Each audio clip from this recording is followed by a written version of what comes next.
Get to know Eric Wong today. His topic is leading change in a digital world. So let me introduce myself. I'm Jane, and welcome to this PRISM 2025 webinar series. And it is an event which is going to happen by end of this month. So at Penang, Giles Wembley Hotel, Penang. And it is organized by PMI Malaysia and also Agilemania. So who is PMI Malaysia? So we are an institute established at 1994, and it actually is part of the global network. And we have the members over 2,000 plus from different industry. So the objective here is to promote the project management excellence in Malaysia. So what you can get when you become a member, you can get the certifications, and you also get a chance to earn the PDU points. And the PDU points, you can get it from some networking or some events like PRISM.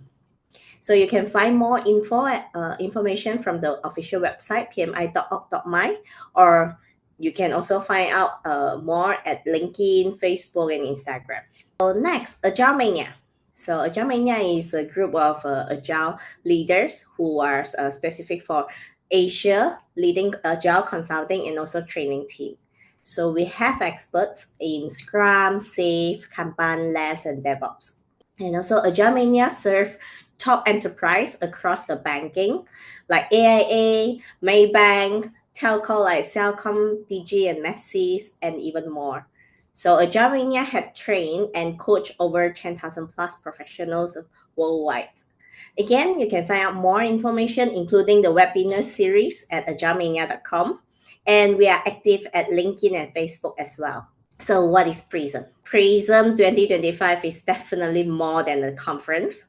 It's a movement for agile project management and digital transformations. So the reason why we want to have this webinar series, because we want to invite some leaders or experts from different industries, such as Eric here, to share us the insights. And also we want to make use of like 1 hour sessions to offer the valuable learning so that people can gain the insights and knowledge and also earn the PDU points. So for today's session is 1 PDU points for PMI member. Get to know Eric Wong today. His topic is leading change in a digital world. So he also will be in person in the PRISM conference. Feel free to scan the QR code on the screen. It is the website about PRISM 2025, and this year the theme is Bionic Edge. And it means human and AI collaborate for more sustainable project success. So you can find out more info and meet Eric Wong in person on that day. This session is about equipping you to lead change especially in Malaysia's context. So things are moving fast right now. A lot of things are happening, and we'll get into that. So as Jane mentioned earlier, thank you, Jane, for the introduction. This is a webinar. There's a pre-event towards PRISM that's happening at the end of the month. I'll be speaking there. I'm looking forward to that as well. So a lot of things are happening, and it's really very exciting. My topic for you today for the next hour is leading change in a digital world. So my name is Eric Wong. I am an IT graduate. I graduated in computing and IT. I was working in software development for a couple of years, and then I got into business analysis and project management. Then in 2016, I got into Agile because the company was undergoing the Agile transformation, and I became a Scrum Master. But later on, I went into digital transformation, where I was trying to enable the entire organization to get into digital. We were driving it and pushing it, but it was hard. Seriously, it's not easy. If any of you find it easy, please let me know, because I want to speak to you. I want to learn from you as well. So there are many things that I know now that I wish that I knew earlier. So one of my goals here in this webinar is to equip you to lead the change, more specifically in digital and AI in the world that we live in now. Personally, this webinar for me is like just a place to share, right? Share my experience, my learning, so that you don't have to go through the same mistakes that I went through, and you will gain something at the end of this session. So that's my hope. Now, the few things that we'll cover here is these three modules. At the end, we'll have a Q&A section. You can type in your questions into the chat as we are going along, but I think due to time, we will take it at the end. My target is about 10 to 15 minutes per module, leaving us about another 10 minutes at the end. So the three areas are understanding the need for change leadership, applying a shift framework. This is a framework that I came up with, as well as how to tackle resistance effectively. So let's start off first with a poll. The question is, what is your confidence level in leading change in today's digital and AI world? Averaging here 3.1, so it's around 4. Some are down here, some are up here. Nobody is super sad and nobody is super ahead. So this is actually a good indicator that we have already reached a certain level. I believe that the people in this call are well aware of the need for changes and have a certain level of confidence in driving the change. So I have the right audience here. So actually, I was hoping that there were more down there so that I can bring more value, but whatever little value that I can bring to push you up to number 5, I hope that it can happen here and probably in the Q&A as well. So moving on, diving into module 1, first we want to talk about change leadership and a bit about how it compares with change management. And then we will talk a bit about our local context here in Malaysia. So first off, change leadership. Change leadership is the art of influencing, inspiring people to embrace and drive change towards a new vision. I chose the image of this person holding a compass. The image represents a leader. They have the tool, they know how to look at the direction, they know where true north is for your organization. You have a goal. And their job is to lead the people towards the goal. The other people are doing the work, but they don't have the compass, so they don't know where to go. In this scenario, like nobody has been there before. Maybe the ultimate digital utopia is where the company is heading towards. They've heard stories about the benefits, how great it will be. But in this case, there is no map. No map at all. What? No map? We're so used to Google Maps or Waze or other things like Apple Map. Only we have this compass that can give us a sense of direction. Like an explorer, you're going to a new place. You saw the high mountain and you're trying to reach the top of the mountain with your team, with your company, with your organization. But nobody has made the trip before this. So everybody in the whole team has to be alert. Everybody has to chip in. Everybody have to share information. If they saw something, heard something, there's some risk and there's some danger, right? So it's continuously learning, continuously collaborating type of environment when it comes to using the compass. Now, on the other hand, we look at change management. This is a structured process. There's planning, implementation, monitoring the change, monitor and control. Most of us from the project management will be quite familiar with this, right? We are trained on this. We are trained how to use it. So the picture that I use here shows that there is a map that exists. There are key points that you want to reach, maybe milestones, right? So instead of the explorer scenario, we are looking at things like, let's say we want to climb Mount Everest. People go there all the time nowadays, right? So it is difficult, it is challenging, but the path is something that you already known. People have been there. You can find and hire like the Sherpas who will help you carry stuff. They will guide you. You hire the guide. So they've been there and done that year in and year out. They know where the milestones are. They know which part of the journey is more dangerous. So you have to be extra careful. They know the time of day. They know the weather. So if they say, wake up early in the morning and start moving because we need to reach that milestone, otherwise you'll be stuck in the middle, there's danger, right? So they say, hurry up, let's go, go, go. If you don't speed up, you don't reach that, is at risk of getting, let's say, hypothermia. So in this way, there is actually a little bit less collaboration and more management. The experts know what needs to be done and they need to manage it well. So if in the case suddenly, weather changes, act of God, and it's urgent, they know that, okay, you need to hunker down here, you need to let the storm pass. They manage the expectations of everyone. Hey, because of this storm, we are stuck here for so many hours. We may not reach the top. So they manage the expectation upfront. They already know, they can predict because they are experts in their field. So I would say it's not fully structured, but semi-structured. There are things you know, things you don't know might happen, like the weather changes. So this is how I would explain the change leadership and change management in a more layman term language. Now, just in the chat, let me know if you look at this picture of leader versus manager. If you think you agree with this illustration, just type yes that you agree. And if you think no, you don't agree, you don't think this is the right representation of leader and manager, say no, and maybe you can explain in a short phrase why you say no. Oh, everyone agree.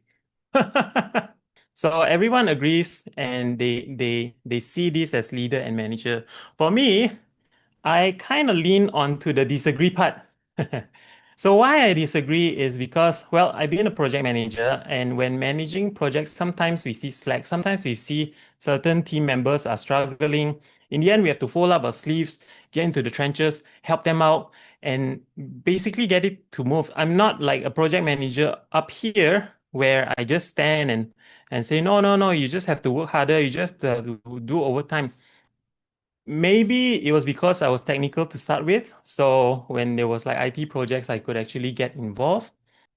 I like to say that in the earlier example that I give, let's say the Sherpa, they actually carry a lot of things. They carry the bags, they carry the cooking materials and all those things, the gas tank, right?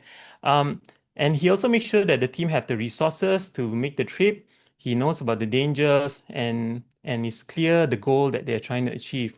The leader example, with the compass earlier, is maybe they are not carrying the heavy bags. Maybe they need to keep themselves light. They need to be less encumbered. If you're trying to scout ahead, check things out, you don't want to be carrying a lot of heavy things. So they do what they need to do. But then at the end, they come back to the team and they discuss with the team, hey, this is what I found out. I've gone ahead. I've seen the things going this way. It's not working out. What else can we do? So I would say that this image doesn't help to encapsulate the examples that I've given. However, the image does help to illustrate one aspect of traditional work. So traditional work, if you look back at Industry 2.0, people started to have the steam engine. People started to look at manufacturing in different ways. Then there was the introduction of the scientific management, Taylorism.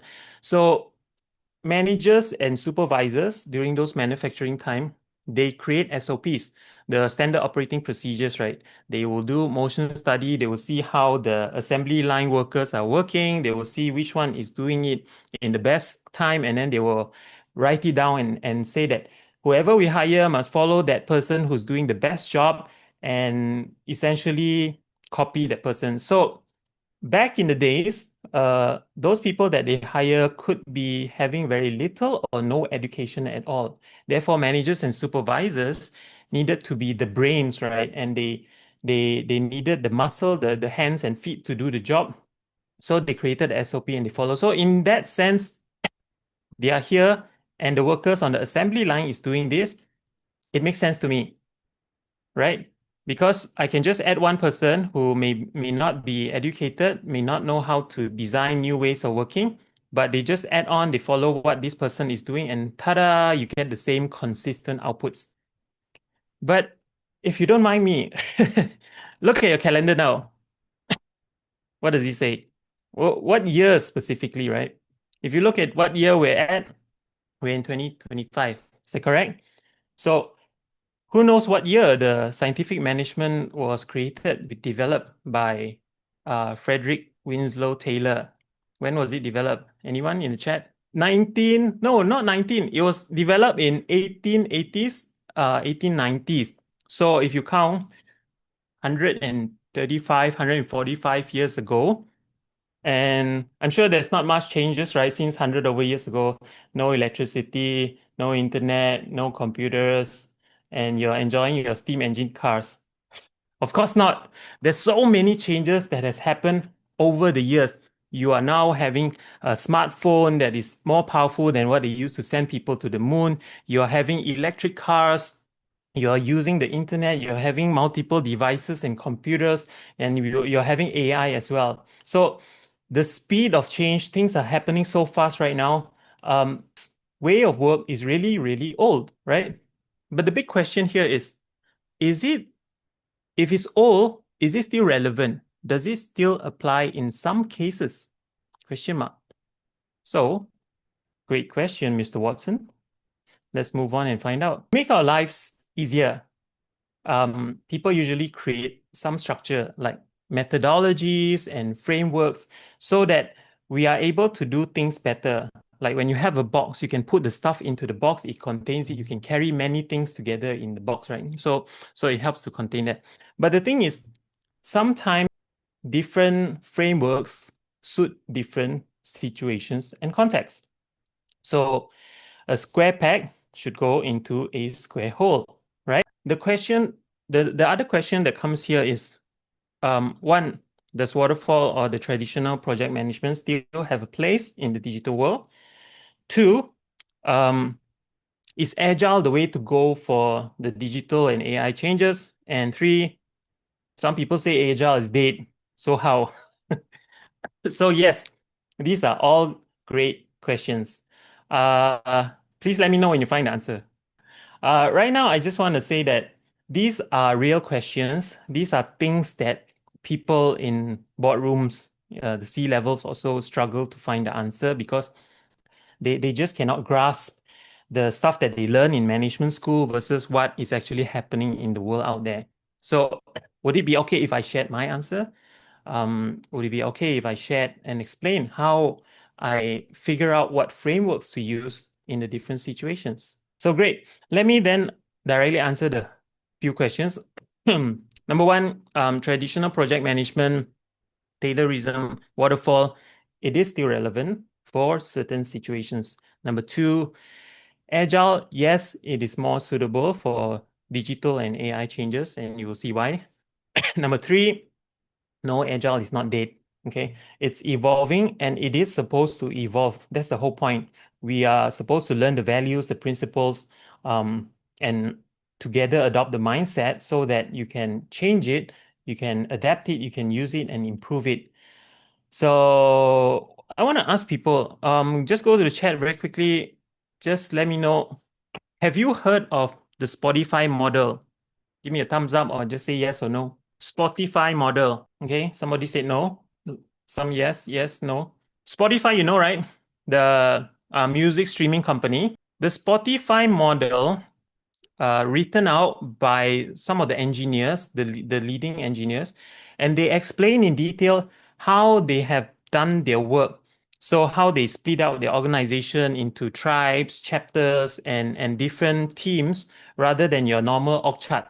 And they say that this model is how we are using to make Spotify the way it is and how fast we are able to deliver software, how we are going to achieve a lot of things. And it was really something that they were just sharing a snapshot of what they were doing. So back then it was 2012 or 2013 when they did this, and it was very good for them. But what happened was some consulting firms, some of the big ones, they took that and they sold it as the way. This is the way. Spotify has done this, so you should follow the Spotify way. And that's more than a decade ago. I still hear some companies saying, "Oh, can you do the Spotify model?" And like, what? That's like so long ago. And in fact, if you do a Google search or you use your AI chatbot, and you ask them about the Spotify model, they will tell you. You can see the blog written by the person that authored it, say that this is just how we are doing it now, 12 years ago, 13 years ago, and we are continually evolving it. So if you just take that model and say, "Oh, this is the way," and you just follow exactly, um, it's not going to work for you. And a lot of companies have failed their digital transformations or their agile transformations because they were using that model, which was for Spotify, by Spotify, and not for themselves. They didn't understand that it's just a custom-made thing. It's like custom-made clothing for somebody else doesn't fit you because it's custom-made for them, right? So the square peg doesn't fit the round hole. Now, when it comes to appropriate frameworks or methodologies, how do we convince stakeholders, management, customer to use the way that we feel is more correct rather than just like, hey, do this project. And it implies that you're using the traditional project management, or they say, oh, our boss say we must go agile. Do this project but use agile, okay? Just do it. So sometimes we have this kind of request and it just doesn't make sense. So as leaders, as thought leaders, in this area, how the right way is something else, but maybe you don't know how to convince. So let me share how I actually use this other framework over here. It's called the Cynefin Framework. Cynefin is a Welsh term, is the author's hometown. He created this Cynefin framework to help to determine the type of work, and the type of work helps to determine what framework or what methods that you can use to solve it. Right. So let me just very quickly jump into some of these domains. It's called domains. Number one is clear. Clear is what he says, very clear. Just do it. So the SOP part will work here. You just provide the SOPs, you provide the work is usually repetitive, and things like Six Sigma could be here, reducing the waste and making it even more efficient. So you sense the work, you just categorize A or B, and then you respond and you do the work. So you get consistent results. Okay. Number two, complicated. So in the complicated domain of work, some things are known, some things are not known. This is a good place for project management. The traditional waterfall type fits here. So you will have experts, subject matter experts from different fields coming together to sense, to analyze, and respond accordingly based on the unknown. So there are things you know and unknown. Maybe an example I can think of is, I'm talking about waterfall. Let's use the example of a dam. You are in a construction company that does dam construction. You've built hydroelectric dams before, and now you have done it in another one state. Now you have to go to another state. So in this new state, you want to do it, but you have been there and done that, but there are things that you don't know. So for example, when you go on site, you're like, okay, I want to build the dam. How's the soil over here? The geology, right? Is it in a earthquake fault line? Well, maybe not in Malaysia. There's no earthquake here. But how's the soil? Is it too soft? Is it too hard? What about the ecology, the flora, the fauna? How does it impact the animals, the plants, and all of these things? How does it impact the people that live there? What if there are Orang Asli Aborigines who are living there? Are you going to relocate them? So these are things that seem very complicated. Like just explaining to you, there's a list of things to do, but calm down. This is normal. This is what project managers do. This is, just another day in a life. We have our work breakdown structure. We know what are the dependencies. We plan out our Gantt chart. We see what's the critical path, and then we figure things out. And we can give a good estimate because geology is doing this, the flora fauna checking this, then we just come back together. We know the timing and we can give a very good time estimate. So project management fits that. Now, next up, let's look at complex. Complex is the domain where project management, if you put it inside here, it will fail because it was not meant to handle unknown unknowns. Over here in complicated, there are some knowns. You have built the dam before, you've done the projects before, but there are some variables that is unknown. Over here, you don't know what you don't know. You're trying to build something that makes people happy, sparks joy, So things are very, very subjective, especially in this area. Let's talk about what examples can I give? Complex example. I mean, like mobile apps, for example. How do you know what is a good user interface. You try to build something and it's like super boring from the 90s. People find it hard to use and they're not happy, so they just stop using it. You don't get the reaction you expect. You don't get the sales because sales are not getting closed, and it is very frustrating, right? So that's where in the complex one, you have to probe first. You have to do small trials, you make small beta releases, get a sense of what people like and dislike, then you modify it accordingly, respond, then only you scale up. So this is an area where a framework like Agile really fits in. If you're trying new products, then maybe design thinking as well. So it fits into that. Number four, chaotic. Chaotic is the domain of work where things are new, or things are disrupted, things are messed up. So maybe think of COVID time. If you're a restaurant and you used to do only physical, people walking in, then suddenly COVID, you can still work your kitchen, but you cannot have customers coming in. So step one, panic. Step two, calm down. Then see what you can do. So probably here you say that, okay, there's this Grab food, there's this different food delivery. Maybe I can use that. So you try it out and you find that there are customers, and then you make a sense of it, and then maybe you can redirect it to a complicated or complex after you have figured out what you want to do. So you have to act first, get a sense, and then respond accordingly.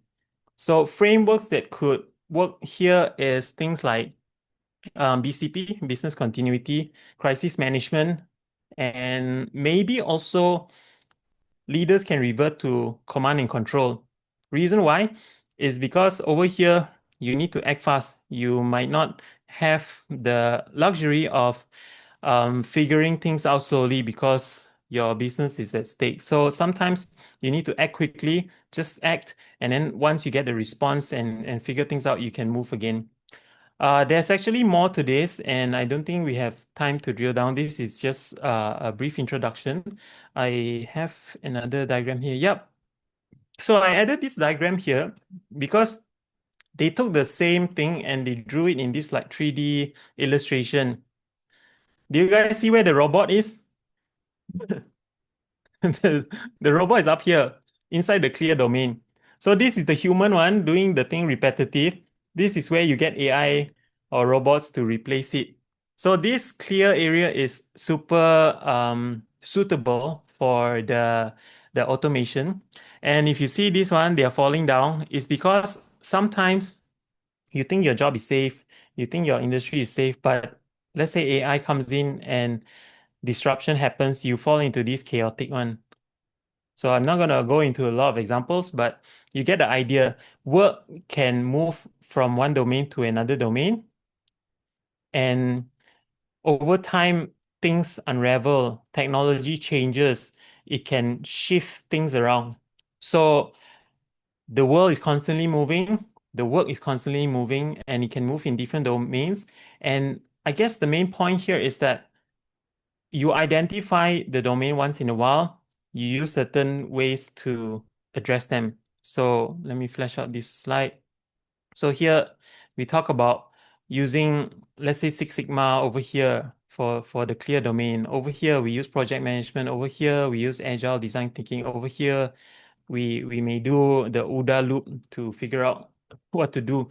But things do continually move around, and we must be very well aware of it so that we can switch gears, and figure out how to then move forward again. Now, I just put this into a table format. So if you circle back again, right, change leadership and change management, when you look at it, it's not actually mutually exclusive. I think that both are needed and both have to work in tandem. So think of Steve Jobs, for example. He is the change leader. He shapes the vision, he inspires the people, he challenges the status quo, and he wants to have the rebellious, the people who are willing to think out of the box, right? Then you have people like the other Steve, Steve Wozniak. He's the one that made it real. He's the one that that put his head down. He looks at the technical execution behind the team, and he with the discipline managers figure out what needs to be done, how to be efficient, how to make sure that the delivery gets done right. So there's the two Steves, right? You have the leader part and you have the manager part, and they have to work hand in hand. In the Malaysian context, I feel that what we lack a lot is this part, the change leadership. While change management is structured, it's more scientific. I feel this is more straightforward. Like you could go to class, you could go for certifications on project management. You can learn how to do the different stages of project management. You can learn how to organize people and put things inside. But the change leadership part is more of soft skill. It's more art than a science. And you need things to influence people. You need charisma. You need the ability to inspire people. So unlike the process-driven management, there isn't like a three-step formula that guarantee you consistent result from change leadership. It's messy, it's human, it's very much situational. So that goes into systems thinking, where we talk about unintended consequences, we talk about all those sort of things. But now you just have this idea. This plus this is not or, but my focus in our context is we need more of this. Okay. All right. So why does it matter in Malaysia? Let's try to ground this into the Malaysian context. At the national level. So at the national level, we saw Ministry of Digital. They have been doing a lot of initiatives, right? From like the timeline you see over here, they launched the digital strategy last year. They have digital nomad pass to attract global talents. They launched the AI National AI Office as well. And then in July also, they had the National Digital Economy, Fourth Industrial Revolution, this one.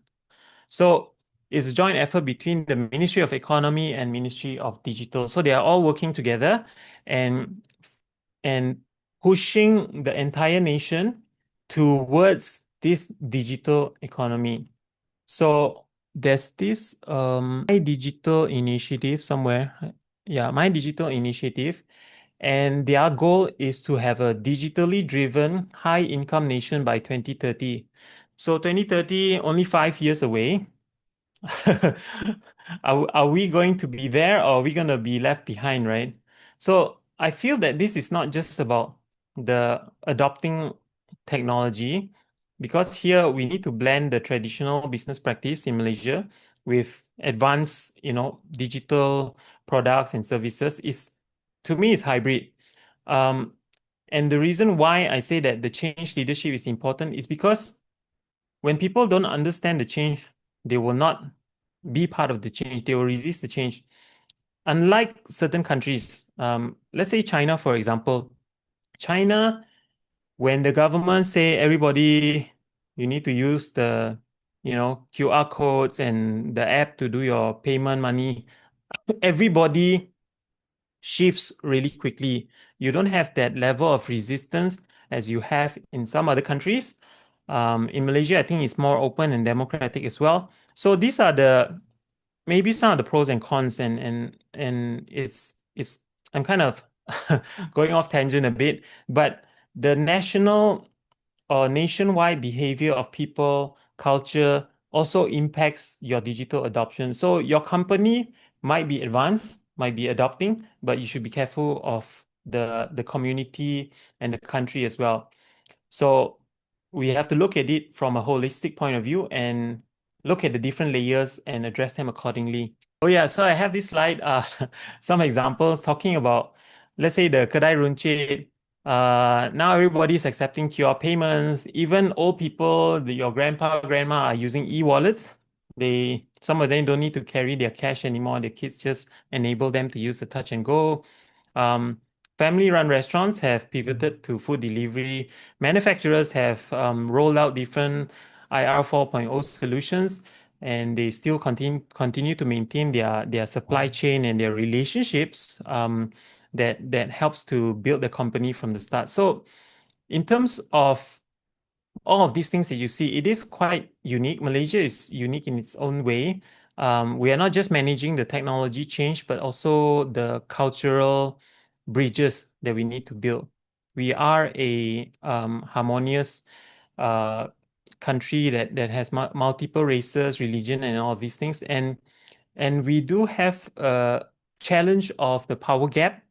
So most people are like being nice and they wouldn't disagree, they wouldn't voice out, they wouldn't give feedback. So those are the challenges that we have.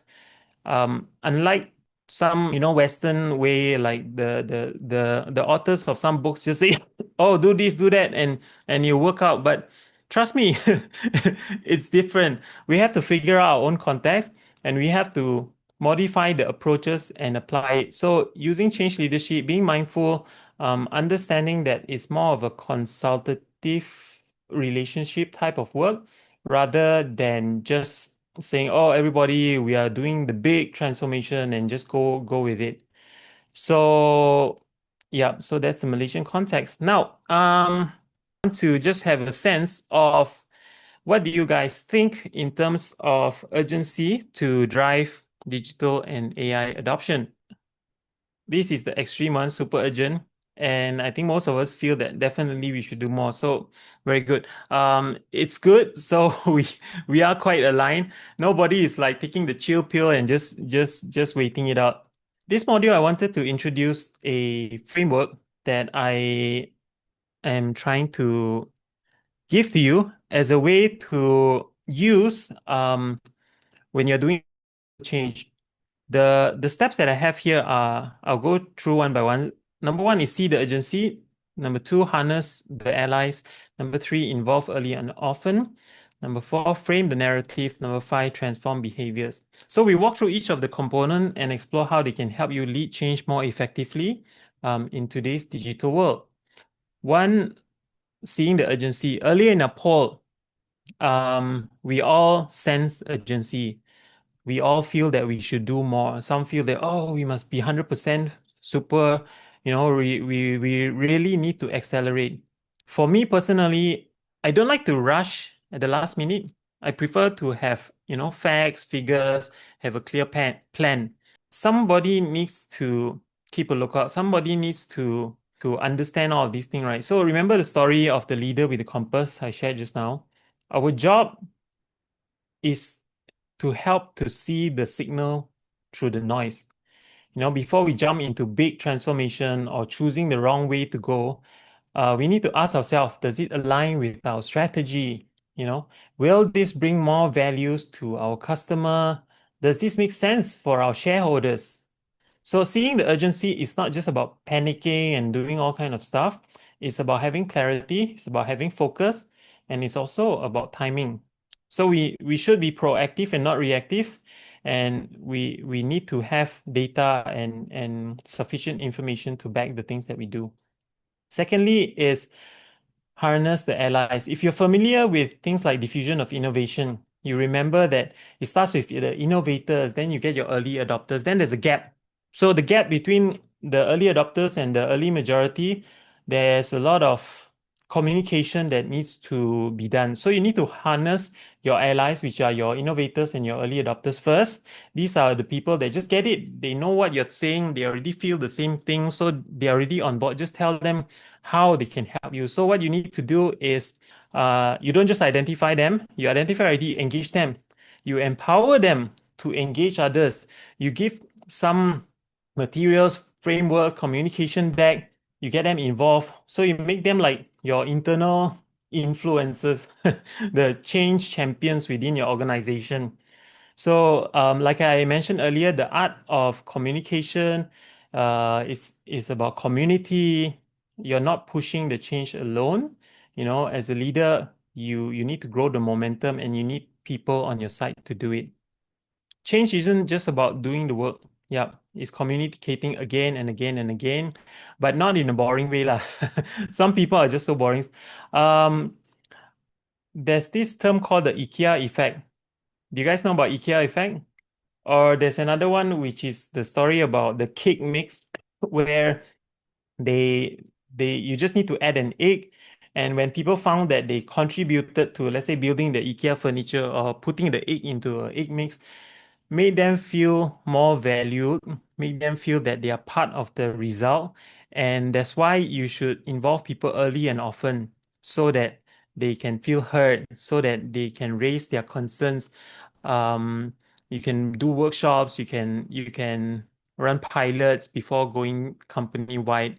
So don't look at your people who voice out and give feedback as the enemies, but rather involve them early and make them into your allies. And together with the allies that you had in the step number two earlier, then you just bring them all to the table and work on them together. Number four, I put here frame the narrative.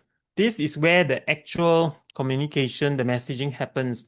I've seen this go wrong in some organizations before. They leave it to the junior staff and they expect them to encapsulate and deliver strategic messages and post onto their intranet and all those things.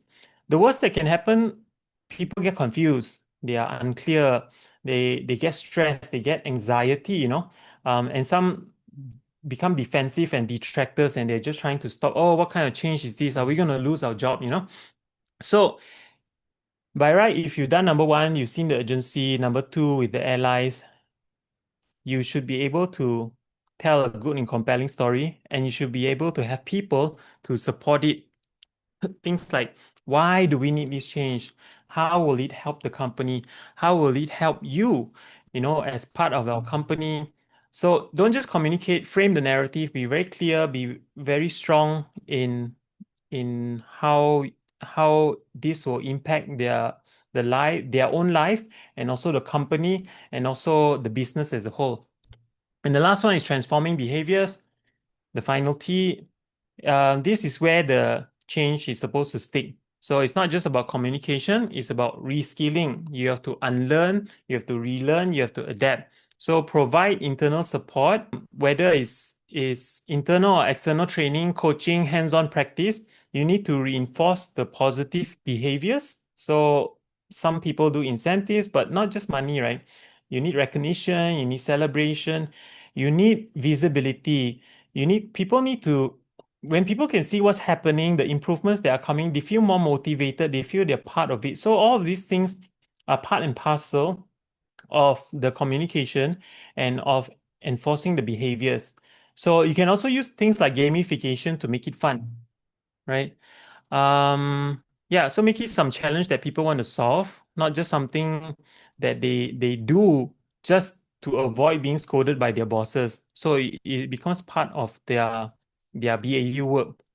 So when you hit a critical mass of people who have shifted their mindset to be more digital, to be more AI, you will start to see company culture change and emerge. A new culture where people will actively seek new technology. They will see what's out there and they will bring it in and say, "Hey, I tried this, it works. Hey, can you try that as well? Hey, tools team, can we onboard this into our company so that we can use it?" And then you have more and more benefits of people doing automation by themselves. They could be writing code, they could be vibe coding. There's a thing now. So it's not a one-time journey. It's continuously improving and moving on forward. And from an old book that I have, The Fifth Discipline, Peter Senge mentioned about becoming a learning organization. So you don't push the learning, but the learning just continuously grow and people are continually adapting and using their learning. The quote that I put here, yes, organizations where people continually expand their capacity, create a result they truly desire. Where new and expansive patterns of thinking are nurtured, collective aspirations is set free, and where people continually learn how to learn together. Some of the past in companies I work with, a lot of things like, oh, there's a new innovation. Somebody will say, oh, I think we tried this before, let's not go anymore. It's sad when they don't even document it. So I was like, you tried it and it didn't work. Why didn't it work? Do we have any data? Do we have any information? No. So it's very strange. To lead in today's digital world, I think we should not work with command and control anymore. The outdated way of working is not going to work for us. In that old model, there's a lot of bottlenecks because now things are moving so fast. You cannot have one person, oh, you are the educated leader, so everything must come to you for improvement. Instead, we need to figure out the culture piece, the people piece will enable the technology piece. So a workplace that everyone is learning, experimenting, taking action, is where you want to be in order to be truly leading digital. So then the question is, as a leader, what am I supposed to do? So as a leader, your job is to set the guardrails. You set it so that your team can move freely and safely, with sufficient compliance and ethics and all those things within the boundaries, but they are actually moving forward and moving digital across the entire organization. So that's how I envision this framework can help you. Okay, I think time check. I only have like a couple of minutes left. Let me just zoom through. Uh, okay, this one talks about resistance of change. Maybe I can skip this poll. So, just talking about resistance triggers, right? Resistance is not always a bad thing. It could be a signal. It tells us that something important is happening beneath the surface. You can learn about the iceberg and how to look at things beneath the surface, right? If you're willing to listen, the resistance can be a powerful source of insight, which I mentioned earlier. So what causes it? Often people feel there's less loss of sense of control. When new tools or processes are being introduced, people feel their autonomy could be threatened. They no longer have full say of how they do their work. And then there are uncertainties. Actually, I have a book I'm reading on. It's called, I don't know if you can see, The Problem with Change by Ashley Goodall. And he does cover quite a number of these topics as well. Uncertainty, lack of control, unbelonging, displacement, loss of meaning.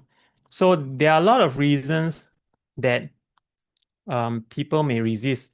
And for us, we need to have conversations with them and figure out what is really behind and not just bulldoze the changes. So ways to overcome resistance, I put here, use the shift framework earlier.